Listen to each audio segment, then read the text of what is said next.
മാധുരപൂർണ്ണ പ്രശോഭിതം ഈ ജീവിതം, ആർദ്രമാം ദൈവസ്നേഹം നിറയും പൂവനം. മാധുരപൂർണ്ണ പ്രശോഭിതം ഈ ജീവിതം, ആർദ്രമാം ദൈവസ്നേഹം നിറയും പൂവനം. സ്നേഹദീപനാളമായി വിളങ്ങും ധന്യജീവിതം.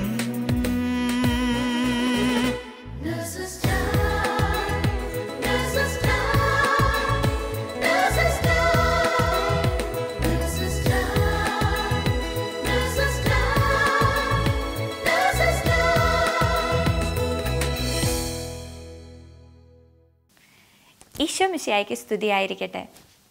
ഒറ്റ ദിവസം കൊണ്ട് 7 പുത്രന്മാർ വധിക്കപ്പെടുന്നത് കണ്ടെങ്കിലും കർത്താവിലുള്ള പ്രത്യാശ നിമിത്തം അവ സധൈര്യം സഹിച്ച 2 മക്കബായരുടെ പുസ്തകത്തിൽ വിവരിക്കുന്ന കുടുംബത്തിൻ്റെ വിശ്വാസ തീഷ്ണത നാം ഓരോരുത്തരുടെ കുടുംബങ്ങളിലും ഉണ്ടാകട്ടെ എന്ന പ്രാർത്ഥനയോടെ ഇന്നത്തെ നഴ്സസ് ടൈമിലേക്ക് ഏവരെയും സ്വാഗതം ചെയ്യുന്നു. പാപം ചെയ്ത മനുഷ്യരെ ഏദൻ തോട്ടത്തിൽ നിന്ന് പുറത്താക്കിയ ദൈവം അത് കെരൂബുകളെ അഥവാ മാലാഖമാരെ ഏൽപ്പിച്ചു. അങ്ങനെയെങ്കിൽ ഭൂമിയിലെ മാലാഖമാർ എന്ന് വിളിക്കപ്പെടുന്ന നഴ്സുമാരുടെ ശരിയായ അർത്ഥം ഈ ഭൂമിയെ നോക്കാൻ ഏൽപ്പിച്ചവർ എന്നല്ലേ? ഈ ഭൂമിയിൽ ഈശോ നമ്മെ ഏൽപ്പിച്ച കൊച്ചു കൊച്ചു ഏദൻ തോട്ടങ്ങളല്ലേ നമ്മുടെ കുടുംബങ്ങളും നാം ജോലി ചെയ്യുന്ന സ്ഥലവും നാം ആയിരിക്കുന്ന ഓരോരോ ഇടങ്ങളും? ഇന്നത്തെ നഴ്സസ് ടൈമിലൂടെ 2 നഴ്സ് സഹോദരങ്ങൾ തങ്ങളെ ഏൽപ്പിച്ച ഏദൻ തോട്ടങ്ങളിലൂടെ ഈശോയെ എങ്ങനെ മഹത്വപ്പെടുത്തുന്നുവെന്ന് നമുക്ക് ശ്രവിക്കാം. ഈശോ മിശിഹായ്ക്ക് സ്തുതിയായിരിക്കട്ടെ. എനിക്ക് വർഷങ്ങളായി പരിചയമുള്ള അബുദാബി നഴ്സസ് മിനിസ്ട്രിയോട് ചേർന്ന് പ്രവർത്തിക്കുന്ന 2 സഹോദരങ്ങളും അവരുടെ കുടുംബാംഗങ്ങളുമാണ് ഇന്ന് നമ്മളോടൊപ്പമുള്ളത്. ജോഷുവ 24:15 ഇങ്ങനെ പറയുന്നു: ഞാനും എൻ്റെ കുടുംബവും കർത്താവിനെ സേവിക്കും. ഈ വചനം അക്ഷരാർത്ഥത്തിൽ പാലിച്ചുകൊണ്ട് ഗൾഫിലെ ഈ തിരക്കേറിയ ജീവിതത്തിലും ഈശോയ്ക്ക് 1ാം സ്ഥാനം കൊടുത്തുകൊണ്ട് കുടുംബജീവിതം നയിക്കുന്ന ഇവരെ നമുക്കൊന്ന് പരിചയപ്പെടാം. എൻ്റെ പേര് ജോണ്. നാട്ടിൽ കോട്ടയത്ത് വൈക്കത്തുനിന്ന് വരുന്നു. ഞാനിവിടെ കുടുംബവുമായിട്ട് അബുദാബിയിൽ താമസിക്കുന്നു. എൻ്റെ ഭാര്യ ആൻസി, മക്കൾ ജോവാന, ജെറിൻ. ഇതെൻ്റെ അനുജൻ ജോസഫ്, ഭാര്യ റിറ്റി, മകൻ ഇമ്മാനുവൽ. അബുദാബിയിൽ നേഴ്സസ് മിനിസ്ട്രിയിൽ അംഗങ്ങളായിട്ടുള്ളത് റിറ്റിയും ആൻസിയും ആണെങ്കിലും ജീവിത പങ്കാളികളായ നിങ്ങൾ 2 പേരും ഇവരെ ഒത്തിരി സപ്പോർട്ട് ചെയ്യുന്നത് ഞാൻ കാണുന്നുണ്ട്. ഇവരുടെ മീറ്റിങ്ങുകളാണേലും ഓരോ പ്രോഗ്രാമുകളാണേലും ഇവരെ സഹായിക്കുകയും പ്രോത്സാഹിപ്പിക്കുകയും ചെയ്യാറുണ്ട്. ഇതിനുള്ള പ്രചോദനം എന്താണ്? കഴിഞ്ഞ കുറേ വർഷങ്ങളായിട്ട് അബുദാബി പള്ളിയോട് ചേർന്ന് പ്രവർത്തിക്കുന്ന പല കൂട്ടായ്മകളിലും ഇപ്പോഴും പ്രവർത്തിക്കാൻ കഴിയുന്നുണ്ട്. അതിലൊന്നാണ് ഔട്ട്റീച്ച് മിനിസ്ട്രി. കഴിഞ്ഞ 4-5 വർഷമായിട്ട് ഔട്ട്റീച്ച് മിനിസ്ട്രിയിലൂടെ ജയിലുകളും ഹോസ്പിറ്റലുകളൊക്കെ സന്ദർശിക്കുന്നു. അങ്ങനെ കുറേ നാളുകൾക്ക് മുമ്പ് ഞങ്ങളിങ്ങനെ ഹോസ്പിറ്റലിൽ രോഗികളെ സന്ദർശിക്കുമ്പോൾ നിങ്ങളുടെ നഴ്സസ് മിനിസ്ട്രിയിലുള്ള ഒരു സഹോദരിയെ കണ്ടുമുട്ടാനിടയായി. അങ്ങനെ ആ സിസ്റ്റർ ഞങ്ങൾക്ക് ഒരു രോഗിയെ പരിചയപ്പെടുത്തി തരികയായിരുന്നു. ഒരു ജർമ്മൻകാരി ഒരു സ്ത്രീയാണ്. കുറേ നാളുകളായിട്ട് അവിടെ രോഗിയായിട്ട് കിടക്കുകയാണ്. മരണാവസ്ഥയിലായിരിക്കുന്ന രോഗിയാണ്. ക്രിസ്ത്യാനിയായിട്ട് ജനിച്ചെങ്കിലും കുമ്പസാരമോ കുർബാനയോ ഒക്കെ കുറേ നാളുകളായിട്ട് ഇല്ലാതെ ആയിരിക്കുന്ന ഒരു രോഗി. അവർ കുമ്പസാരവും കുർബാനയും ഒക്കെ ചെയ്യുവാനായിട്ട് ആഗ്രഹമുണ്ടെന്ന് ആ സഹോദരി അറിയിച്ചതിൻ്റെ അടിസ്ഥാനത്തിൽ ഞങ്ങൾ പള്ളിയിൽ വന്ന് അച്ഛനെ കൂട്ടി അവിടെ പോവുകയും അവരെ കുമ്പസാരിപ്പിക്കാനായിട്ട് സൗകര്യം ഉണ്ടാക്കുകയും കുർബാന സ്വീകരിക്കുവാനൊക്കെ അവർക്ക് സാധിച്ചു. കുറച്ച് നാളുകൾക്ക് ശേഷം ആ രോഗി മരിക്കുകയും ചെയ്തു. ഇതിലൂടെ എനിക്ക് കിട്ടിയൊരു ബോധ്യം, ഈ നഴ്സസ് മിനിസ്ട്രിയിലൂടെ ഈശോയെ അറിഞ്ഞ ഈ സഹോദരിമാർ അവരുടെ രോഗികളുടെ ഭൗതികമായ കാര്യങ്ങൾ മാത്രമല്ല അവരുടെ ആത്മാവിൻ്റെ രക്ഷ കൂടെ ലക്ഷ്യമാക്കിക്കൊണ്ട് പ്രവർത്തിക്കുന്നുണ്ടെന്ന് എനിക്ക് മനസ്സിലായി. ഇതുപോലെയുള്ള നഴ്സുമാർ എല്ലാവരും ഈശോയിലേക്ക് വരണമെന്നുള്ള ആഗ്രഹത്തോടു കൂടി അവർ പ്രാർത്ഥിക്കുകയും പ്രവർത്തിക്കുകയും ചെയ്യുന്നതായിട്ടും എനിക്ക് മനസ്സിലാക്കാൻ കഴിഞ്ഞു. ഈ ഒരു സംഭവം കൂടുതൽ നിങ്ങളെയൊക്കെ സപ്പോർട്ട് ചെയ്യണമെന്നുള്ളൊരു തീരുമാനത്തിലേക്ക് എത്താനായിട്ട് എനിക്ക് സാധിച്ചു. വേറൊരു സംഭവം കൂടെ ഞാൻ ഓർക്കുകയാണ്. അതേപോലെ എൻ്റെ ആൻസിയുടെ ജീവിതത്തിലും നിങ്ങളുടെ ഈ കൂട്ടായ്മയിലേക്ക് വന്നതിന് ശേഷം വീട്ടിലുള്ള പ്രവർത്തനത്തിലും ആകട്ടെ, അതേപോലെ ജോലിയിലുള്ള ഇടപെടലും ഇതിലൊക്കെ വളരെയധികം വ്യത്യാസം എനിക്ക് കാണാൻ കഴിഞ്ഞിട്ടുണ്ട്.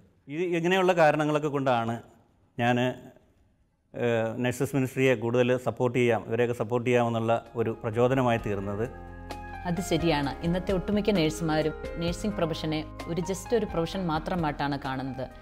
ഈശോയുടെ ഒരു ശുശ്രൂഷ പദവിയാണ് ചെയ്യുന്നതെന്നുള്ള ആ ഒരു മഹത്വം തിരിച്ചറിഞ്ഞാൽ എത്ര മനോഹരമായിരുന്നു അല്ലേ? ആൻസിയുടെ ജീവിത പങ്കാളി പറഞ്ഞല്ലോ, ആൻസിയുടെ ജീവിതത്തിലും കുടുംബജീവിതത്തിലും അതുപോലെ തന്നെ രോഗികളെ ശുശ്രൂഷിക്കുന്ന ജോലിയിലും ഒത്തിരി വ്യതിയാനങ്ങൾ വന്നിട്ടുണ്ട്. അതിനെക്കുറിച്ച് ആൻസിക്ക് എന്താണ് പറയാനുള്ളത്? അങ്ങനെ പറയാനാണെങ്കിൽ എൻ്റെ ബിന്ദു, എനിക്ക് കുറേ കാര്യങ്ങൾ പറയാനുണ്ട്. ഞാൻ വർക്ക് ചെയ്യുന്നത് പീഡിയാട്രിക് വാർഡിലാണ്. അപ്പോൾ അവിടെ ചെല്ലുമ്പോൾ ഞങ്ങളെപ്പോഴും ഡ്യൂട്ടിക്ക് ചെല്ലുന്ന സമയത്ത് ഞങ്ങൾക്കൊരു പേഷ്യൻ്റ് ലിസ്റ്റ് തരാറുണ്ട് അവർ. അപ്പോൾ ഈ പേഷ്യൻ്റ് ലിസ്റ്റിൽ രോഗികളുടെ പേരും അവരുടെ ബാക്കി ഡയഗ്നോസിസും ഒക്കെ എഴുതിയാണ് തരുന്നത്. അപ്പോൾ എൻ്റെ കയ്യിൽ ഈ ലിസ്റ്റ് കിട്ടിക്കഴിഞ്ഞാൽ ഞാനത് അതിൻ്റെ മേളിൽ കൈവച്ച് പ്രാർത്ഥിക്കാറുണ്ട് എല്ലാ ദിവസവും. അപ്പം അതിനുശേഷം ഞാൻ പലപ്പോഴും വീട്ടിൽ വന്നിട്ട് ചില കുഞ്ഞുങ്ങളുടെയൊക്കെ മുഖം എൻ്റെ മനസ്സിലേക്ക് ഇങ്ങ് തെളിഞ്ഞു വരും. അപ്പോഴേക്കും ഞാൻ അവർക്ക് വേണ്ടി പ്രാർത്ഥിക്കാറുണ്ട്. അങ്ങനെ ഞാൻ ഈ കാര്യം എൻ്റെ കൂട്ടുകാരോട് വാടിച്ചെന്ന് പറയും. അപ്പോൾ അവരും എന്നോട് പറയാറുണ്ട്, ശരിയാ ചേച്ചി, നമുക്ക് ആ കുഞ്ഞിന് വേണ്ടി പ്രത്യേകം പ്രാർത്ഥിക്കാം എന്ന് അവരുടെ അടുത്തുനിന്ന് ഒരു സപ്പോർട്ട് കിട്ടാറുണ്ട്. അതുപോലെ വേറൊരു കാര്യം പറഞ്ഞാൽ, ഈ പേഷ്യൻസ് കോളിംഗ് ബെല്ലടിക്കുന്ന അതൊരു ഭയങ്കര ബുദ്ധിമുട്ടായി തോന്നാറുണ്ട് പലപ്പോഴും. നമ്മുടെ ഈ കമ്മ്യൂണിറ്റിയിലേക്ക് വരുന്നതിന് മുൻപായിട്ട് എനിക്ക് അങ്ങനെയൊക്കെ തോന്നിയിട്ടുണ്ടെങ്കിലും ഇപ്പോൾ ഏത് രോഗികൾ ബെല്ലടിച്ചാലും ഓടിപ്പോയി അത് അറ്റൻഡ് ചെയ്യണം, അവർക്ക് എന്നെക്കൊണ്ട് പറ്റുന്ന സഹായം ചെയ്തു കൊടുക്കണം എന്നൊക്കെ ഉള്ള ഒരു മനോഭാവമാണ് എനിക്കുള്ളത്. എനിക്ക് ഇപ്പോൾ പേഷ്യൻസ് ബെല്ലടിച്ചാൽ അത് പോയി അറ്റൻഡ് ചെയ്തില്ലെങ്കിൽ ഭയങ്കര ഒരു വിഷമം തോന്നാറുണ്ട്. അപ്പോൾ അങ്ങനെ പോയി ചെയ്യുന്നത് കണ്ടിട്ട് എൻ്റെ കൂട്ടുകാരിപ്പോൾ ചെയ്യുന്നത് എന്താണെന്ന് ചോദിച്ചാൽ, ആൻസി നിൻ്റെ ഡോക്യുമെൻറ്റേഷനൊക്കെ ചെയ്തോ, ഞങ്ങൾ പോയി അറ്റൻഡ് ചെയ്യാം എന്നെൻ്റെ കൂടെയുള്ളവർ പറയാറുണ്ട്. പിന്നെ പല രോഗികൾക്കും വേണ്ടി ഞങ്ങളിങ്ങനെ പ്രാർത്ഥിക്കുമ്പോൾ എൻ്റെ കൂട്ടുകാരും ഒക്കെ പ്രാർത്ഥിക്കും. അപ്പോൾ ഞങ്ങളുടെ കുറേ രോഗികൾ പെട്ടെന്ന് സൗഖ്യം പ്രാപിച്ച് പോകുന്നതായിട്ട് ഞങ്ങൾക്ക് കാണാൻ സാധിച്ചു. അപ്പോൾ എൻ്റെ ഒരു കൂട്ടുകാരി ഒരു ദിവസം എന്നോട് പറഞ്ഞു, എൻ്റെ ചേച്ചി, നമുക്ക് നമ്മുടെ ഈ രോഗികളൊക്കെ ഇങ്ങനെ പെട്ടെന്ന് സുഖം പ്രാപിച്ച് പോകുന്ന കാണുന്ന എന്തൊരു സന്തോഷമല്ലേ, ഇവരെല്ലാവരും ഇനി ഒരിക്കൽ കൂടെ നമ്മുടെ അടുത്തൊന്ന് മടങ്ങി വന്നിരുന്നെങ്കിൽ നമുക്കൊന്ന് കുറച്ചും കൂടി സന്തോഷമായേനെ എന്ന് പറയാറുണ്ട്. അപ്പം എന്നിലൂടെ ഇങ്ങനെയുള്ള കാര്യങ്ങളൊക്കെ തമ്പുരാൻ പ്രവർത്തിക്കുന്നതിന് ദൈവമേ അങ്ങേക്ക് നന്ദി പറയുന്നു. ഇത് തമ്പുരാൻ്റെ ഒരു പ്രവൃത്തി മാത്രമാണെന്ന് ഞാൻ അറിയുന്നു. വിശ്വസ്തതയുടെ കാര്യം പറഞ്ഞപ്പോഴും ഞാൻ ഒരു കാര്യം ഓർക്കുന്നു. പണ്ട് ബെന്നിസാർ നമ്മളോട് പറഞ്ഞത്, കത്തോലിക്കാ സഭയിലെ ഒരു വിശുദ്ധൻ, ആ വ്യക്തിക്ക് അധികം രോഗത്തിൻ്റെ അവസ്ഥ കാരണം കാഠിന്യമേറിയ ജോലികളൊന്നും ചെയ്യാനായിട്ട് സാധിക്കുമായിരുന്നില്ല. പക്ഷേ അതുകൊണ്ട് സഭാധികാരികൾ എന്ത് ചെയ്തു, വിസിറ്റേഴ്സ് വരുമ്പം അവരെ സ്വീകരിക്കുക എന്നുള്ള ഒരു ദൗത്യം ഏൽപ്പിച്ചു. അത് കുറേ നാളുകൾ ഇങ്ങനെ തുടർന്ന് വളരെ വിശ്വസ്തയോടെ സ്നേഹത്തോടെ വിസിറ്റേഴ്സ് വരുമ്പോൾ അവരെ സ്വീകരിക്കും. വേറെ ഒരു പണിയും അദ്ദേഹം ചെയ്തിട്ടില്ല. പക്ഷേ ആ വ്യക്തിയെ കത്തോലിക്കാ സഭയിലെ ഒരു വിശുദ്ധനാക്കി മാറ്റി. ജോവാനോടൊരു കാര്യം ചോദിക്കട്ടെ. പപ്പയും അമ്മയും ഒത്തിരി പ്രാർത്ഥനാ ജീവിതത്തിലും പള്ളിയോട് ചേർന്ന് പ്രവർത്തിക്കുകയും ചെയ്യുന്നത് കണ്ടല്ലേ മോള് വളരുന്നത്. ഇത് മോളുടെ ജീവിതത്തിൽ എന്തെങ്കിലും സ്വാധീനം ചെലുത്തിയതായിട്ട് തോന്നുന്നുണ്ടോ? തീർച്ചയായിട്ടും. പപ്പായുടെയും അമ്മയുടെയും പ്രാർത്ഥനാ ജീവിതവും നഴ്സസ് മിനിസ്ട്രിയിലും ഫാമിലി മിനിസ്ട്രിയിലൊക്കെയുള്ള അവരുടെ പ്രവർത്തനങ്ങളും ഒത്തിരിയേറെ എന്നെ ഇൻഫ്ലുവൻസ് ചെയ്തിട്ടുണ്ട്. റീസെൻ്റ്ലി നടന്ന ഒരു സംഭവം ഞാൻ പറയാം. ഈ ഫെബ്രുവരിയിൽ ഞങ്ങളുടെ ബോർഡ് പ്രാക്ടിക്കൽ എക്സാം ആയിരുന്നു. അപ്പം ഇത് 2 ബാച്ചായിട്ടാണ് നടത്തുന്നത്. ഞങ്ങളുടെ സ്കൂളിലാണെങ്കിൽ 2 സയൻസ് ബാച്ചേ ഉള്ളൂ, ഒന്ന് കമ്പ്യൂട്ടറും ഒന്ന് ബയോളജിയും. അപ്പം ഞാൻ രാവിലത്തെ ബാച്ചിലായിരുന്നുകൊണ്ട് എൻ്റെ പരീക്ഷ കഴിഞ്ഞ് ഞാൻ വേഗം ക്ലാസ്സിലെത്തി. അപ്പം ക്ലാസ്സിലെത്തിയപ്പം കമ്പ്യൂട്ടർ സെക്കൻഡ് ബാച്ചിലുള്ള കമ്പ്യൂട്ടർ സ്റ്റുഡൻസ് എൻ്റെ ക്ലാസ്സിൽ നിൽക്കുക. അവരാകെ ടെൻഷൻ അടിച്ച് നിൽക്കുക. ഞാൻ ചോദിച്ചു, എന്ത് പറ്റി, എന്തിനാണ് ഇത്ര ടെൻഷൻ അടിച്ച് നിൽക്കുന്നത്? അപ്പം അവരെന്നോട് പറഞ്ഞു, ആദ്യത്തെ ബാച്ചിലുള്ള പിള്ളേർ കഴിഞ്ഞിറങ്ങി വരുന്നവരെല്ലാവരും കരഞ്ഞുകൊണ്ടാണ് വരുന്നത്, പാടായിരുന്നു, ഞങ്ങൾ പഠിച്ചതൊന്നുമല്ല വന്നത് എന്നൊക്കെ പറഞ്ഞ് വിഷമിച്ചുകൊണ്ട്. അപ്പം ഇവരെല്ലാവരും ടെൻഷൻ അടിച്ച് നിൽക്കുക. അപ്പം ഞാൻ പറഞ്ഞു, നിങ്ങൾ വിഷമിക്കേണ്ട, വാ നമുക്കൊന്ന് കൈകോർത്ത് നിന്ന് പ്രാർത്ഥിക്കാം എന്ന് പറഞ്ഞു. അപ്പോൾ അവരെല്ലാവരും ഓടി പുസ്തകമൊക്കെ മാറ്റി വെച്ച് അവർ ഓടി വന്ന് കൈ പിടിച്ച്, എന്നിട്ട് അവർ പറഞ്ഞു, എന്നാൽ ജോന നീ തന്നെ പ്രാർത്ഥിക്കാൻ പറഞ്ഞു. അപ്പം ഞാൻ പ്രാർത്ഥിച്ചു. പ്രാർത്ഥന കഴിഞ്ഞ് ഞാൻ പോയി. അത് കഴിഞ്ഞപ്പം പരീക്ഷ കഴിഞ്ഞ് അവരെന്നെ വിളിച്ചിട്ട് പറഞ്ഞു, നിൻ്റെ പ്രാർത്ഥന ഞങ്ങൾക്ക് ഒത്തിരി ധൈര്യം തന്നു, ഞങ്ങൾ പഠിച്ചത് തന്നെയാണ് ഞങ്ങൾക്ക് വന്നത്. അങ്ങനെ അപ്പോൾ എനിക്ക് അതിൽ നിന്ന് മനസ്സിലായി, അത് നമ്മൾ കൂട്ടായ്മയായിട്ട് ഒരു ഗ്രൂപ്പായിട്ട് പ്രാർത്ഥിക്കുമ്പോൾ ദൈവം ഉറപ്പായിട്ടും അതിനൊത്തിരിയേറെ അത് കൂടുതൽ ദൈവം കേൾക്കുകയും ചെയ്യും. മാത്രമല്ല ഞങ്ങൾ ഒരു മിക്സ്ഡ് ഗ്രൂപ്പാണ്. എല്ലാവർക്കും വിശ്വാസം ഉണ്ടായിരുന്നു ഈ പ്രാർത്ഥന ദൈവം ഉറപ്പായിട്ട് കേൾക്കുമെന്ന്. ഇത് ഞാൻ പഠിച്ചത് പപ്പായും അമ്മയും ഇങ്ങനെ ഓരോ ഗ്രൂപ്പുകളിൽ പോകുമ്പോൾ അവർ പ്രാർത്ഥിക്കുന്ന രീതികളൊക്കെ കണ്ടിട്ടാണ് ഞാനും പഠിച്ചത്. അപ്പം അവരെന്നും എനിക്കൊരു പ്രചോദനം തരുന്നു. അതുമാത്രമല്ല മറ്റൊരു സംഭവം പറയാനാണെങ്കിൽ കുറച്ച് വർഷങ്ങൾക്ക് മുന്നേ ആദ്യമായിട്ട് ഞാൻ ബൈബിൾ ക്വിസിന് പോയപ്പം കോമ്പറ്റീഷന് എനിക്ക് പഠിക്കാൻ പറഞ്ഞിരുന്ന ഒരു പാട്ട് മാത്രം, ഗോസ്പിൾ മാത്രമേ ഞാൻ പഠിച്ചിട്ടുണ്ടായിരുന്നുള്ളൂ. നമ്മൾ ഈ വചനങ്ങളൊക്കെ പഠിക്കേണ്ടതായിരുന്നു, പക്ഷെ പഠിക്കാൻ സമയം കിട്ടിയില്ല, അതുകൊണ്ട് പഠിച്ചില്ല. അപ്പം ഈ കോമ്പറ്റീഷൻ്റെ അന്ന് രാവിലെ അമ്മ പ്രാർത്ഥിച്ച് ബൈബിള് തുറന്ന് ഒരു വചനം മാത്രം എനിക്ക് പറഞ്ഞു തന്നു, മാർക്ക് ചാപ്റ്റർ 1:11.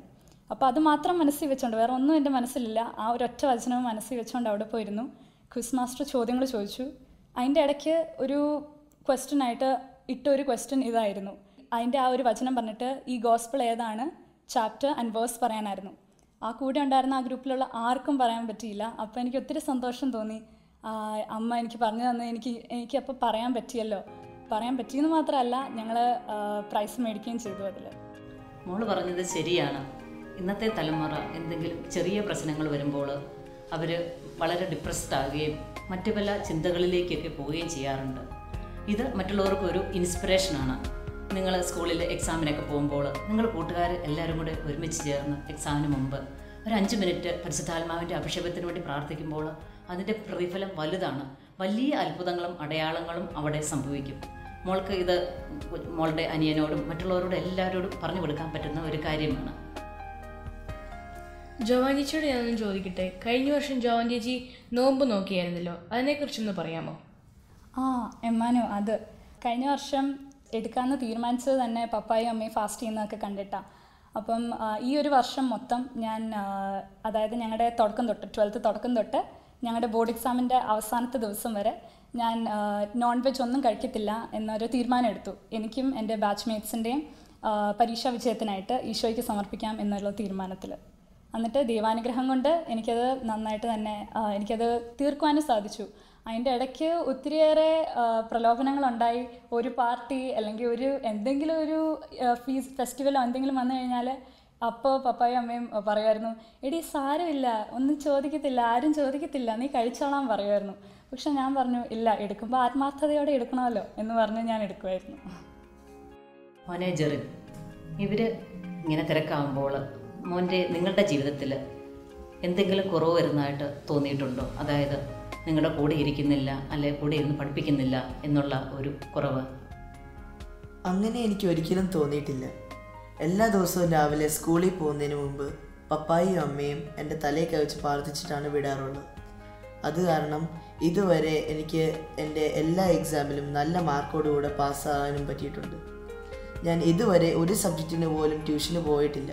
എന്നിട്ടും ദൈവം ഇത്രയും നല്ല വിജയം എനിക്ക് തരുന്നത് പപ്പായുടെയും അമ്മയുടെയും പ്രാർത്ഥന കാരണമാണെന്ന് ഞാൻ വിശ്വസിക്കുന്നു. തീർച്ചയായും. മോനറിയാമോ, ബൈബിളിൽ വിശുദ്ധ മത്തായിയുടെ സുവിശേഷം 6-ാം അധ്യായം 33-ാം വചനം, ആദ്യം അവിടുത്തെ രാജ്യവും നീതിയും അന്വേഷിക്കുക, അതോടൊപ്പം എല്ലാം കൂട്ടിച്ചേർക്കപ്പെടും. എനിക്കറിയാം ആൻറ്റി. അതാണ് ഇപ്പോൾ നിങ്ങളുടെ ജീവിതത്തിൽ കണ്ടുകൊണ്ടിരിക്കുന്നത്.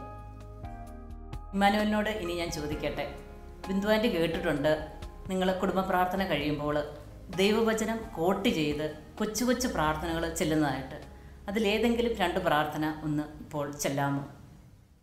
ലൂക്കാ 2:52, യേശു ജ്ഞാനത്തിലും പ്രായത്തിലും ദൈവത്തിൻ്റെയും മനുഷ്യൻ്റെയും പ്രീതിയിൽ വളർന്നു വന്നതുപോലെ എന്നെയും എല്ലാ കുട്ടികളെയും വളരെ അനുഗ്രഹിക്കണമേ.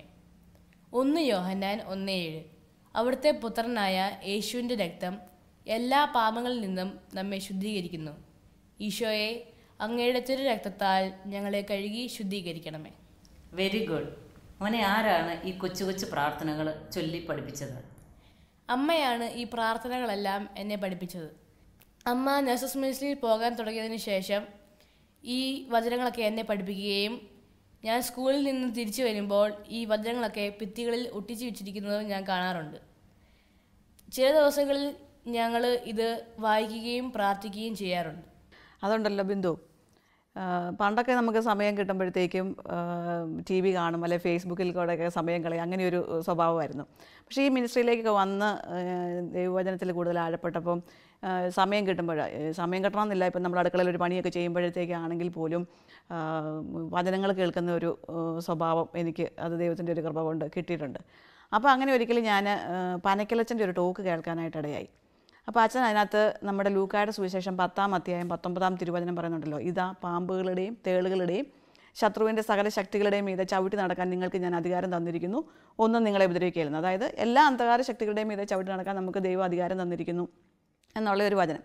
അപ്പോൾ ഈ വചനത്തിൻ്റെ ആ ഒരു വെളിച്ചത്തിൽ എറണാകുളത്തൊരു ഫാമിലി അവർ ഈ വചനത്തിൽ വിശ്വസിച്ചുകൊണ്ട് പ്രാർത്ഥിച്ചപ്പോഴത്തേക്കും അവർ എറണാകുളം അറിയാമല്ലോ കൊതുകിൻ്റെ ശല്യം, അപ്പോൾ ആ കൊതുക് ശല്യത്തിൽ നിന്ന് വിടുതൽ ലഭിക്കാൻ വേണ്ടിയിട്ട് അവർ ശക്തമായിട്ട് ഈ വചനം വെച്ച് പ്രാർത്ഥിച്ചു. അപ്പോൾ ഒരു 3 മാസം ഏതാണ്ട് പ്രാർത്ഥിച്ചു കഴിഞ്ഞപ്പോഴത്തേക്കും അവർ അച്ഛൻ പറഞ്ഞത് ആ കുടുംബത്തിൽ നിന്ന് കംപ്ലീറ്റ് കൊതുക് വിട്ടുമാറി. ഇപ്പോൾ പറയുവാണെങ്കിൽ എറണാകുളത്ത് കൊതുക് വല ഉപയോഗിക്കാത്ത ഒരു വീട് ആ ഫാമിലിയാണെന്ന്. അപ്പോൾ ഇത് കേട്ടപ്പോൾ എനിക്കതൊരു ഉൾക്കാഴ്ചയായിരുന്നു. ഞാനിങ്ങനെ ഓർത്തു, എന്തുകൊണ്ട് നമുക്കും ഇത്. അപ്പോൾ ഞങ്ങളുടെ വീട്ടിൽ പാറ്റയുടെ കുറച്ച് ശല്യം ഉണ്ടായിരുന്നു. അപ്പം വലിയൊരു വിശ്വാസത്തോടെ അല്ല എങ്കിൽ കൂടെയും ഈ ഒരു വചനം വെച്ച് അപ്പോൾ ഞാൻ ഈ വചനം മോനെ പഠിപ്പിച്ചു. അത് കഴിഞ്ഞിട്ട് ഞങ്ങൾ കുടുംബ പ്രാർത്ഥന കഴിയുമ്പോൾ ഞങ്ങൾ 3 പേരും കൂടെ കൈ കോർത്ത് പിടിച്ച് ഈ പ്രാർത്ഥന ചെല്ലും, ഈ ഒരു വചനത്തിൻ്റെ ശക്തിയാൽ ഈശോയെ ഈ കുടുംബത്തിലെ പാറ്റയുടെ ശല്യത്തിൽ നിന്ന് ഞങ്ങൾക്ക് വിടുതൽ നൽകണമെന്ന്. ഇങ്ങനെ കുറേ നാളുകൾ പോയി. പതുക്കെ പക്ഷേ ഞങ്ങൾക്ക് മനസ്സിലാക്കാനായിട്ട് സാധിച്ചു, ഒരു മരുന്നോ ഒന്നും ചെയ്യാതെ തന്നെ പാറ്റയുടെ എണ്ണത്തിന് വലിയ വ്യത്യാസം, വലിയ കുറവ് കണ്ടു. അതിൻ്റെ കൂടെ വേറൊരു സംഭവം എന്നാന്ന് ചോദിച്ചു കഴിഞ്ഞാൽ, ഇങ്ങനെ പോകുമ്പോൾ ഞങ്ങളുടെ ഒരു ഫാമിലി ഫ്രണ്ട്, പക്ഷേ പരിശുദ്ധാത്മാവിൻ്റെ ഒത്തിരി വരങ്ങളൊക്കെ ഉള്ള ഒരു ബ്രദർ ഒരിക്കൽ വീട്ടിൽ വന്നപ്പോൾ ആ ബ്രദർ ഇങ്ങനെ കയറി വന്നിട്ട് ഇച്ചിരി കഴിഞ്ഞപ്പോൾ ഞങ്ങളോട് പറയാം, ആ ബ്രദർ വരുമ്പം ഒരു ദർശനം കാണുന്നത് എന്നാന്ന് ചോദിച്ചു കഴിഞ്ഞാൽ ഫ്രൈ ആയ പാറ്റ ഇങ്ങനെ ഞങ്ങളുടെ വീട്ടിൽ മുഴുവൻ പറന്നു നടക്കുന്നതായിട്ടാണ് ബ്രദറിന് ഒരു ദർശനം കിട്ടുന്നതെന്ന്. ഇച്ചിരി കഴിഞ്ഞപ്പോൾ ആ ബ്രദർ ഞങ്ങൾക്ക് വേണ്ടി പ്രാർത്ഥിച്ചപ്പോൾ പറഞ്ഞു, ലൂക്ക 10-19 വചനത്തിൻ്റെ അഭിഷേകം ഈ ഭവനം നിറച്ച് ഇങ്ങനെ ഭയങ്കര അഭിഷേകമായിട്ട് നിൽക്കുന്നെന്ന് പറഞ്ഞു. അപ്പോൾ ഇത് ശരിക്കും ഞങ്ങളുടെ ആ ഒരു വിശ്വാസത്തെ ഉണ്ടല്ലോ ഇരട്ടിയായിട്ട് വർദ്ധിപ്പിച്ചു. വലിയൊരു തിരിച്ചറിവ് ദൈവത്തിൻ്റെ ആ വചനത്തിന്. ഹെബ്രായർ 4:12 പറയുന്നില്ലേ, ദൈവത്തിൻ്റെ വചനം സജീവവും ഊർജ്ജസ്വലവുമാണ്. ആ ഒരു ശരിക്കും ആ ഒരു ശക്തി എനിക്ക് ആ ബ്രദർ അത് പറഞ്ഞപ്പോഴാണ് മനസ്സിലായത്. ശരിയാണ്. നമ്മൾ വീട്ടിലെ ജോലികളിൽ വ്യാപൃതരായിരിക്കുമ്പോൾ, അതായത് കിച്ചണിലെ ജോലികളും നമ്മൾ ക്ലീനിങ് ഒക്കെ ചെയ്തുകൊണ്ടിരിക്കുമ്പോൾ നമ്മൾ TV ഓണാക്കുക, അതായത് ശാലോം TVയോ ഗുഡ്നസ് TVയോ അതോ ബൈബിളോ വചന ശുശ്രൂഷയുടെ ടോക്കോ ഒക്കെ നമ്മൾ ഓണാക്കിക്കൊണ്ടിരിക്കുമ്പോൾ നമുക്ക് ചിലപ്പോൾ സമയം കിട്ടാറില്ല. എന്നിരുന്നാൽ തന്നെയും ആ വചനത്തിൻ്റെ ശക്തി, കാരണം അവിടെ യേശുവിൻ്റെ നാമമാണ് പ്രഘോഷിക്കുന്നത്. റിറ്റി ഇന്നാൾ എന്നോടൊരു കാര്യം പറഞ്ഞിരുന്നല്ലോ, നിങ്ങളുടെ യൂണിറ്റിലെ ഒരു കൊച്ചിൻ്റെ ജീവിതാനുഭവം, അതൊന്ന് പറയാമോ? അത് ഞാനൊരു ദിവസം ഡ്യൂട്ടിക്ക് ചെല്ലുമ്പോഴത്തേക്കും ഒരു കൊച്ച് വളരെ റെസ്റ്റ്ലെസ് ആയിട്ട്, പുള്ളിക്കാരിക്ക് ഒന്നിനും അങ്ങ് കോൺസെൻട്രേറ്റ് ചെയ്യാനായിട്ട് പറ്റുന്നില്ല, വളരെ വിഷമത്തിൽ വലിയൊരു ഭാരത്തോടെ ജോലി ചെയ്യുന്നു. അപ്പോൾ പലപ്പോഴായിട്ട് ചോദിച്ചു നോക്കി എന്താണ് പ്രശ്നം, പക്ഷേ ഒന്നും അങ്ങ് വിട്ടു പറയാനായിട്ട് പുള്ളിക്കാരി തയ്യാറാകുന്നില്ല. അങ്ങനെ കുറച്ച് കഴിഞ്ഞപ്പോൾ ഞാൻ വാർഡിലെ ഒരു സീനിയർ സ്റ്റാഫ് എന്ന നിലയിൽ ആ കൊച്ചെന്നോട് വന്നിട്ട് പറഞ്ഞു, എനിക്ക് എമർജൻസി ആയിട്ടൊന്ന് നാട്ടിൽ പോകണമായിരുന്നു, ഒരു ലീവ് കിട്ടാനായിട്ട് എന്തെങ്കിലും ചാൻസ് ഉണ്ടോ? അപ്പോൾ ഞാൻ പറഞ്ഞു നമ്മുടെ യൂണിറ്റ് മാനേജരോട് ചോദിച്ചു നോക്കും, അപ്പോൾ എങ്ങനെയെങ്കിലും പുള്ളിക്കാരി അഡ്ജസ്റ്റ് ചെയ്ത് തരുമെന്ന് പറഞ്ഞു. അപ്പോൾ പുള്ളിക്കാരി അതുപോലെ തന്നെ ചോദിച്ചു. അപ്പോൾ യൂണിറ്റ് മാനേജർ പറഞ്ഞു, ഫാദർ സിക്കാണ്, അതുകൊണ്ട് എനിക്ക് എമർജൻസി ലീവ് വേണമെന്ന് പറഞ്ഞ് പോയി ചോദിച്ചു. അപ്പോൾ പറഞ്ഞു 4 ഓഫുണ്ട്, അതിൻ്റെ കൂടുതൽ 2 ഡ്യൂട്ടി ആരുമായിട്ടെങ്കിലും അഡ്ജസ്റ്റ് ചെയ്ത് പൊക്കോളാൻ പറഞ്ഞു. അപ്പോൾ ഇത് കേട്ടപ്പോഴത്തേക്കും മറ്റുള്ള പിള്ളേരും അത് അഡ്ജസ്റ്റ് ചെയ്ത് കൊടുക്കാൻ തയ്യാറായി. അങ്ങനെ ആ ഡ്യൂട്ടി. എന്നാലും എനിക്ക് മനസ്സിലാക്കാനായിട്ട് സാധിച്ചു, ഈ കൊച്ചിന് ഭയങ്കര ഒരു വിഷമം മനസ്സിലുണ്ട്, അത് ആരോടും എക്സ്പ്രസ് ചെയ്യാൻ പറ്റാത്ത ഒരു വിഷമം അതിൻ്റെ ഉള്ളിലുണ്ടെന്നുള്ളത് എനിക്ക് മനസ്സിലായി. ഏതാണ്ട് 4 മണിയൊക്കെ ആയപ്പം ഞാനും ആ കൊച്ചും കൂടെ മെഡിസിൻ എടുക്കുക, നാർക്കോട്ടിക് എടുക്കുന്ന സമയത്ത് എൻ്റെ അടുത്ത് വന്നിരിക്കുമ്പോൾ ഇതിൻ്റെ ആ മനസ്സ് കണ്ടിട്ട് എനിക്കും അങ്ങോട്ടൊരു ഭയങ്കര ഒരു ഹെവിനെസ്. അപ്പം ഞാൻ കൊച്ചിനോട് പറഞ്ഞു, എന്തോ നിൻ്റെ ഉള്ളിൽ കാര്യമായ ഒരു വേദനയുണ്ട്, അത് ആരോടും ഷെയർ ചെയ്യാനായിട്ട് നിനക്ക് സാധിക്കുന്നില്ല, പക്ഷേ ഞാൻ നിനക്ക് വേണ്ടി പ്രാർത്ഥിക്കാമെന്ന് പറഞ്ഞു. ഇത് കേട്ടതും ഈ കൊച്ച് പെട്ടെന്ന് സ്ഥലകാല സാഹചര്യങ്ങളൊക്കെ അങ്ങ് വിട്ട് ഭയങ്കരമായിട്ട് അങ്ങ് പൊട്ടിക്കരഞ്ഞു. അപ്പോൾ ഞാൻ പെട്ടെന്ന് ഈ കുട്ടിയെ വിളിച്ചുകൊണ്ട് നമ്മുടെ സ്റ്റാഫ് റൂമിലേക്ക് പോയി. അവിടെ ചെന്നിട്ട് ഞാൻ ചോദിച്ചു, എന്താ പറ്റി, എന്താണ് എന്നോട് പറയാൻ പറ്റുമെങ്കിൽ പറ. അന്നേരം ആ കുട്ടി പ്രഗ്നൻ്റാണ്, പക്ഷേ അബോർഷൻ ചെയ്യണമെന്ന് ഹസ്ബൻഡ് പറയുന്നു. കാര്യങ്ങൾ വളരെ നിസ്സാരമാണ്, അതിനായിട്ടുള്ള തക്കതായ കാരണങ്ങളൊന്നുമില്ല സത്യം പറഞ്ഞു കഴിഞ്ഞാൽ. പക്ഷേ ഇതിങ്ങനെ തുടർന്നാലും എൻ്റെ കയ്യിൽ നിന്ന് ഒരു സപ്പോർട്ടും കിട്ടില്ല, നീയായി നിൻ്റെ കാര്യമായി. അപ്പോൾ അങ്ങനെ പറയുമ്പോൾ ഈ കൊച്ചിനറിയാം ഇതൊരു തെറ്റാണെന്ന് പുള്ളിക്കാരിക്കും അറിയാം. പക്ഷേ ഹസ്ബൻഡ് ഇങ്ങനെ ഒരു സപ്പോർട്ടും ചെയ്യാൻ നിൽക്കുമ്പോൾ ഇനി മുന്നോട്ടുള്ള ജീവിതം എങ്ങനെയെന്നുള്ള ആ ഒരു വിഷമത്തിൽ ഒന്നും മേലാത്തൊരവസ്ഥയിൽ നാട്ടിൽ പോകാം, അബോർഷൻ ചെയ്യാം എന്നുള്ളൊരു തീരുമാനത്തിലെത്തിയാണ് ആ ലീവ് ചോദിക്കുന്നത്. എനിക്കങ്ങ് ദേഷ്യവും സങ്കടവും എല്ലാം കൂടെ വന്നു. കാരണം അതിന് 1 മാസം മുന്നെയാണ് ഞങ്ങളുടെ വാർഡിൽ വേറൊരു കൊച്ച് 3-4 വർഷങ്ങളായിട്ട് കുഞ്ഞുങ്ങളില്ലാഞ്ഞിട്ട് പ്രഗ്നൻ്റ് ആയി കഴിഞ്ഞപ്പോൾ അബോർഷനായിപ്പോയി. അതിൻ്റെ ഒരു വലിയ സങ്കടമായിട്ട് ആ കൊച്ച് നടക്കുന്നത്. അപ്പോൾ ഞാനിങ്ങനെ ചോദിച്ചു നോക്കിയാൽ എത്രയോ മക്കൾ കുഞ്ഞുങ്ങളില്ലാത്തപ്പോൾ നിങ്ങൾക്ക് ദൈവം ദാനമായി തന്ന കുഞ്ഞിനെ നിങ്ങൾ കളയുവാണോ? അപ്പോൾ കൊച്ചനോട് പറഞ്ഞു, ഇത് ആരോടും പറയരുത്. പക്ഷേ എന്നാലും കൂട്ടായ്മയിലുള്ള പ്രാർത്ഥനയുടെ ശക്തി ശരിക്കും ഞാൻ മനസ്സിലാക്കിയിട്ടുള്ളത് കൊണ്ട് ഞാൻ എന്ത് ചെയ്തു, ഞാൻ തിരിച്ചു വന്നിട്ട് 2-3 പേരോട് കോൺഫിഡൻഷ്യലായിട്ട് കീപ്പ് ചെയ്യാൻ പറ്റുന്ന 2-3 പേരോട് ഈ ഒരു സംഭവം പറഞ്ഞു, ആരോടും പറയരുത്, ശക്തമായിട്ട് പ്രാർത്ഥിക്കാമെന്ന് പറഞ്ഞു. അങ്ങനെ കാലങ്ങൾ കഴിഞ്ഞു, അവരുടെ തീരുമാനം മാറ്റി. ഇന്ന് അമ്മയും കുഞ്ഞും വളരെ സുഖമായിട്ടിരിക്കുന്നു. ദൈവം നല്ലൊരു കുഞ്ഞിനെ നൽകി അവരെ അനുഗ്രഹിച്ചു. ആ ഒരു തീരുമാനത്തിൽ നിന്ന് അവർ പിന്മാറി. പക്ഷേ ഈ സമയത്ത് ഞാൻ ഓർക്കുന്ന വേറൊരു കാര്യം, ഏതാണ്ട് ഒരു 8 വർഷം മുന്നേ, അന്ന് നമ്മൾ ഈ മിനിസ്ട്രിയിലോ ആക്റ്റീവ് ആകുകയോ അല്ലെങ്കിൽ വചനങ്ങളിലൊന്നും ഇത്ര ആഴപ്പെടുകയോ ഒന്നും ചെയ്തിട്ടില്ലാത്തൊരു കാലഘട്ടത്തിൽ ഞാൻ അന്ന് യൂണിറ്റിൻ്റെ മാനേജരായിട്ട് ചെയ്യുന്ന സമയമാണ്. ഇതുപോലൊരു കൊച്ചു വന്നിട്ട് എന്നോട് പറഞ്ഞു, ഞാൻ പ്രഗ്നൻ്റാണ്, ഇത് നിസ്സാര ഒരു കാര്യം, എനിക്കൊരു ആഴ്ചത്തെ ലീവ് വേണം, എനിക്ക് നാട്ടിൽ പോകണമെന്ന് പറഞ്ഞു. അപ്പോൾ അത് മാനേജറായിട്ടിരിക്കുന്നതുകൊണ്ട് എനിക്ക് സത്യത്തിൽ അത് ചെയ്തു കൊടുക്കാൻ പറ്റും. എങ്കിലും ഞാൻ ജസ്റ്റ് വെറും ഒരക്ഷരം മറുത്ത് ഞാൻ ആ സമയത്ത് ആ കൊച്ചിനോട് ഒന്നും പറഞ്ഞില്ല. ഞാൻ എൻ്റെ അഡോണിനോട് പറഞ്ഞിട്ട് പെട്ടെന്ന് ഒരാഴ്ചത്തെ ലീവ് സാങ്ഷനാക്കി ആ കൊച്ച് നാട്ടിൽ പോവുകയും അബോർഷൻ ചെയ്യുകയും ചെയ്തു. പക്ഷെ പിന്നെ അതൊന്ന് തിരിച്ചറിഞ്ഞ് കഴിഞ്ഞപ്പോൾ എനിക്ക് വലിയൊരു പാപബോധം എനിക്ക് തോന്നി. അത് ഞാൻ പറഞ്ഞു കുമ്പസാരിക്കുകയും, കാരണം കൊലപാതകം ചെയ്യുന്നതും അതിന് കൂട്ടു നിൽക്കുന്നതും സെയിം ഇഫക്റ്റ് അല്ലേ. ഞാൻ പറഞ്ഞു കുമ്പസാരിക്കുകയും പ്രായശ്ചിത്തം ചെയ്യുകയും ചെയ്തു. അതുപോലെ തന്നെ നമ്മുടെ നേഴ്സിംഗ് ഞാൻ ഓർക്കുകയാണ്, ഞാൻ നോർത്ത് ഇന്ത്യയിലാണ് നേഴ്സിംഗ് പഠിച്ചത്. അപ്പോൾ ആ സമയത്തൊക്കെ ഈ മെഡിക്കൽ ടെർമിനേഷൻ ഓഫ് പ്രഗ്നൻസിയൊക്കെ വളരെ നിസ്സാരമായിട്ട് കരുതുന്ന ഒരു കാര്യം. അങ്ങനെ ഒത്തിരി പേരെ, പ്രത്യേകിച്ച് ഡൽഹിയിലൊക്കെ ഒരുപാട് പേരെ ഇതിനു വേണ്ടിയിട്ട് ഇൻസിസ്റ്റ് ചെയ്യുകയും പ്രേരിപ്പിക്കുകയും ചെയ്തിട്ടുണ്ട്. പക്ഷേ പിൽക്കാലത്ത് ഇതെല്ലാം തെറ്റാണെന്ന് മനസ്സിലാക്കി കഴിഞ്ഞപ്പോൾ, തിന്മയാണ്, വലിയ പാപമാണെന്ന് മനസ്സിലാക്കി കഴിഞ്ഞപ്പോൾ പറഞ്ഞു കുമ്പസാരിക്കുകയും പ്രായശ്ചിത്തം ചെയ്യുകയും ചെയ്തിട്ടുണ്ട്. അതിൻ്റെയൊക്കെ ഒരു ഫലമാണോ ദൈവത്തിൻ്റെ കൃപയാണെന്ന് അറിയത്തില്ല. ഇന്ന് ഞാൻ മനസ്സിലാക്കുന്ന ഒരു കാര്യം, ഒത്തിരി മക്കൾ ഞാൻ അറിയത്ത് പോലുമില്ല, ദൂരങ്ങളിൽ നിന്നുള്ളവർ പോലും എങ്ങനെയോ നമ്പറൊക്കെ കിട്ടിയിട്ട് എന്നോടിങ്ങനെ വിളിച്ച് പറയും, ഞാൻ പ്രഗ്നൻ്റ് ആണ്, എന്തെങ്കിലും കോംപ്ലിക്കേഷൻ, പ്ലാസൻ്റ പ്രിവ്യൂ, അങ്ങനെ എന്തെങ്കിലും ഒരു കോംപ്ലിക്കേഷനൊക്കെ ഉണ്ട്, എനിക്ക് വേണ്ടി ഒന്ന് പ്രാർത്ഥിക്കണേ. അപ്പോൾ ഞാൻ അവർക്ക് വേണ്ടി പ്രാർത്ഥിക്കുകയും ദൈവം വലിയ അത്ഭുതങ്ങളും അടയാളങ്ങളും ഒക്കെ ചെയ്യുന്നതായിട്ട് ഞാൻ കാണുന്നുണ്ട്. അപ്പം ശരിക്കും നമ്മൾ നമ്മുടെ തെറ്റും കുറ്റങ്ങളും ഈശോയുടെ മുന്നിൽ പറഞ്ഞ്, നമ്മുടെ അറിവില്ലായ്മയുടെ കാലഘട്ടത്തിൽ ചെയ്തു പോയ ആ കൊച്ചു കൊച്ചു പാവങ്ങൾ ഈശോയുടെ മുന്നിൽ പറയുമ്പോൾ ഈശോ നമുക്കതിന് വിടുതൽ തരുന്നു എന്നുള്ളതാണ് എനിക്കതിനകത്തുനിന്ന് മനസ്സിലാക്കാനായിട്ട് സാധിച്ചത്. ഇനി ഞാൻ ജോസഫിനോട് ചോദിക്കട്ടെ, ഈശോയോട് കൂടുതൽ ഇങ്ങനെ ആഴപ്പെട്ടതുകൊണ്ട് നിങ്ങളുടെ കുടുംബജീവിതത്തിൽ എന്തെങ്കിലും മാറ്റം വന്നതായിട്ടുണ്ടോ? അതുപോലെ നിങ്ങൾ സഹോദരർ തമ്മിൽ വളരെ യോജിപ്പോടും ഐക്യത്തോടും കൂടിയാണ് ജീവിക്കുന്നത്. അത് ഇന്നത്തെ തലമുറയിൽ എല്ലാവർക്കും ചെയ്യാൻ പറ്റാത്ത കാര്യമാണ്. അതിൻ്റെ രഹസ്യം എന്താണ്? ഞങ്ങളുടെ കുടുംബജീവിതത്തിൻ്റെ കാര്യമല്ലേ, പ്രാർത്ഥനാ ജീവിതത്തിൻ്റെ കാര്യം പറഞ്ഞു കഴിഞ്ഞാൽ, റിറ്റി ഈ മിനിസ്ട്രിയിലേക്ക് കൂടുതലായി പ്രവർത്തനത്തിലേക്ക് പോവുകയും ഒക്കെ ചെയ്തതിന് ശേഷം ഞങ്ങളുടെ കുടുംബ പ്രാർത്ഥനയുടെ ദൈർഘ്യമൊക്കെ കൂടി ഞങ്ങൾ കൂടുതൽ സമയം പ്രാർത്ഥിക്കാനായിട്ട് സമയം കണ്ടെത്താറുണ്ട്. അതുപോലെ തന്നെ നേരത്തെ എന്ന് പറഞ്ഞാൽ ഞങ്ങൾക്ക് വേണ്ടി മാത്രമായിരുന്നു പ്രാർത്ഥിച്ചുകൊണ്ടിരുന്നത്. ഇപ്പോഴെന്ന് പറഞ്ഞു കഴിഞ്ഞാൽ ഞങ്ങൾ മറ്റുള്ളവർക്ക് വേണ്ടി മധ്യസ്ഥ പ്രാർത്ഥനയും ഒക്കെ കൂടുതലായി ചെയ്യാനൊക്കെ ശ്രമിക്കുന്നുണ്ട്. അതുപോലെ കൂടുതൽ പ്രാർത്ഥനകൾ ഞങ്ങൾ ആഡ് ചെയ്തു. ഞങ്ങളുടെ പ്രാർത്ഥനയിൽ, നിത്യപ്രാർത്ഥനയിൽ ഞങ്ങൾ കൂടുതൽ പ്രാർത്ഥനകളൊക്കെ ആഡ് ചെയ്യുകയും ഒക്കെ ആയിട്ടാണ് ഇപ്പോൾ ഞങ്ങൾ പോകുന്നത്. അതുപോലെ തന്നെ മറ്റുള്ളവരുടെ ആവശ്യങ്ങൾ അറിഞ്ഞ് അവരെ ചെറിയ രീതിയിലൊക്കെ സഹായിക്കാനും ഒക്കെ ഞങ്ങൾക്കിപ്പോൾ സാധിക്കുന്നുണ്ട്. അതുപോലെ നേരത്തെ എന്ന് പറഞ്ഞാൽ കുർബാനയാണേലും ആഴ്ചയിൽ 1 ദിവസം അല്ലെങ്കിൽ 2 ദിവസമൊക്കെ ആയിരുന്നു കുർബാനയ്ക്ക് പോവുക. ഇപ്പോഴെന്ന് പറഞ്ഞാൽ കഴിയുന്ന ദിവസങ്ങളിലെല്ലാം തന്നെ ഞങ്ങൾ കുർബാനയിൽ പങ്കുകൊള്ളുകയും അത് ഭക്തിയോടുകൂടി പങ്കുകൊള്ളുകയൊക്കെ ചെയ്യാറുണ്ട്. അതുപോലെ ഇടയ്ക്കൊക്കെ കുമ്പസാരിക്കുകയും കുർബാനയൊക്കെ കൈക്കൊള്ളുവാനും ഒക്കെ ഇപ്പോൾ സാധിക്കുന്നുണ്ട്.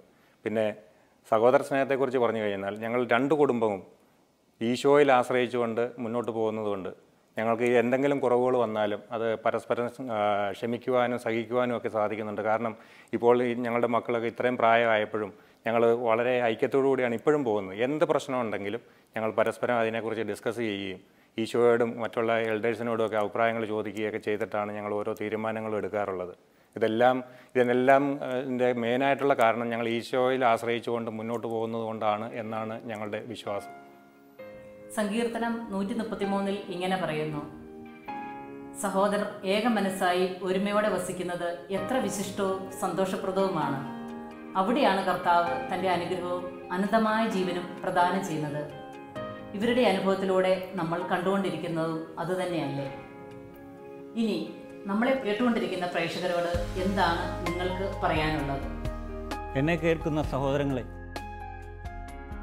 നഴ്സിംഗ് പ്രൊഫഷൻ എന്നത് ഇന്നത്തെ കാലത്ത് എല്ലാവരും സാമ്പത്തിക ഭദ്രതയ്ക്ക് വേണ്ടി തിരഞ്ഞെടുക്കുന്ന ഒരു പ്രൊഫഷനാണ്. എന്നാൽ ഈശോയുടെ പ്രവൃത്തിയാണ് നിങ്ങൾ തുടർന്നു കൊണ്ടുപോകുന്നത്. നിങ്ങൾ ഭൂമിയിലെ മാലാഖമാരാണ്. ആ പ്രവൃത്തി നിങ്ങൾ തുടർന്നുകൊണ്ട് പോകണം. അതിന് ഈശോ നിങ്ങളെ സഹായിക്കട്ടെ. പ്രാർത്ഥനയോടെ നന്ദി.